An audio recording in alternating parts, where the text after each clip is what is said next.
We all know that Ron DeSantis, the governor of Florida, would like to be the Republican nominee. To do that, he's got to beat Trump. And he says that Trump is running to the left of where Republicans are. What does Megyn Kelly think? Take, for example, the trans ideology. DeSantis has come right out and said a man can't become a woman. A woman cannot become a man. That's silly. That's just silly. It's not possible. And has been very aggressive about trying to shut down this nonsense in Florida. Trump hasn't done any of that. We continue to wait Trump's more forceful statement on that. There's reason to believe he's not going to do it. DeSantis has hardcore plans for what he's going to do at the border and how he's going to actually build the wall that Trump didn't build. Well, we'll see. Is he actually going to do that? He says he's going to fire the FBI director. Well, we'll find out whether Trump is saying that. He's trying to get to the right of Trump on quite a few issues. And I think it actually could be effective. He's criticizing the First Step Act, where Trump let a bunch of people who were in jail out of jail, saying that they'd been too harshly sentenced based on drug crimes and other related, not all drug, there were some violent offenders. And DeSantis is saying he would repeal that. So he's found a lane in terms of the primary. Abortion is another thing. DeSantis, as we just discussed, approved a 6-week ban on abortion in Florida. Trump hasn't gone nearly that far and wouldn't even say in his recent CNN town hall where he would land on that kind of an issue. So there is a lane there for DeSantis to start collecting more conservatives who are driving to, wresting the nomination away from Trump. There is a mother who was famous for about 4 minutes in the Twilight movies. She claims that her child is non-binary and she's blowing up because parts of Target are trying to have it both ways. They want to be all pride in New York, but they're getting some backlash in the South.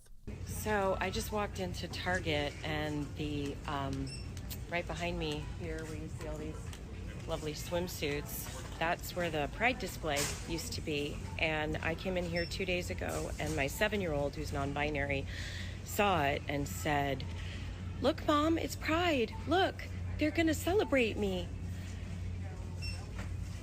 And because some people complained and threw some stuff to the ground, or I don't know what happened, they have moved the Pride section to the back of the store.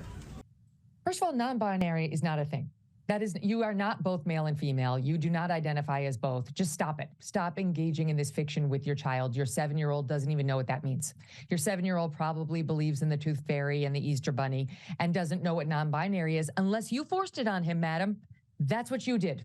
Undoubtedly. And now you want us all to know as you virtue signal in Target about how traumatic it will now be for a young junior to walk into the store because, claims this mother who was in the Twilight movies, I brought them, you got to use them, I refuse, I don't know whether the child's a boy or a girl, but them into the store, and they said, "Mom, they're centering me. Mom, they're celebrating me," with the Pride display. That never happened. That's a lie. And that she then cannot bring them back because they'll see the display has been moved, Paul. And then the child's whole existence will be dehumanized, erased, and they will understand for the first time the extreme prejudice against the non-binary, which again is not a thing. So this person is in need of attention. Obviously, their acting career isn't going so well. Her name is Rachelle Lefevre, and she's decided to whine about her child to try to make her child into a national issue because she needs clicks, I guess.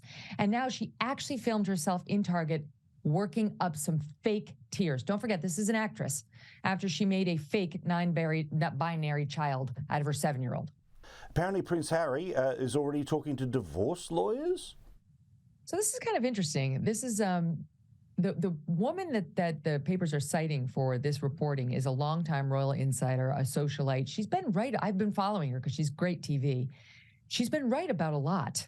And she's claiming she's heard from several sources now that he's hired a lawyer, and it happens to be somebody who's a great divorce lawyer and specializes in divorce. And it dovetails on other reports that he is spending a lot of his time in 2 hotels, one of which is in Montecito, another of which is not too far away, as an escape from her. It's entirely plausible. All they've done for 5 years is complain and moan and see themselves as downtrodden victims. That doesn't tend to spur a lot of feelings of love and happiness and close bonding. I mean, I guess in the crisis mode it might, but I mean, they were in the first year of their marriage when she was allegedly suicidal because of her bad press, Paul, because of her mean articles about her. So this is not somebody who seems particularly well. And he's got his own mental health challenges that he's documented in many different places. He doesn't seem to be getting that much better. So I'm not surprised. If it's true, it wouldn't surprise me in the slightest. And I've already said, I don't see these two making it past the 7-year mark. They're now at 5.